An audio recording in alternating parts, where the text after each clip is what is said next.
বর্ষাকালে ঢাকা শহরের অলিতে গলিতে জমে থাকা পানি কি নাপাক? একাধিক মসজিদে আজান হলে কোনটির উত্তর দিব?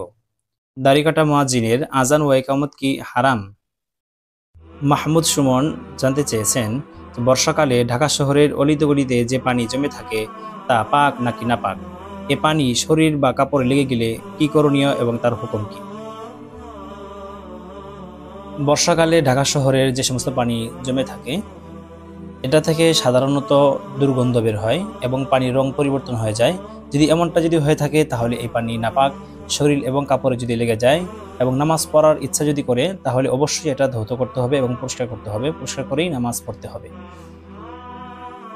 দাড়ি কাটা মুয়াজ্জিনের আজান ও ইকামত কি হারাম? দাড়ি কাটা মুয়াজ্জিনের আজান ও ইকামত দেওয়াটা মাকরুহ তাহরিমি। এমন ব্যক্তি যদি আজান দেন তাহলে আজান পুনরায় দেওয়াটা মুস্তাহাব, তবে না দিলেও কোনো সমস্যা নেই।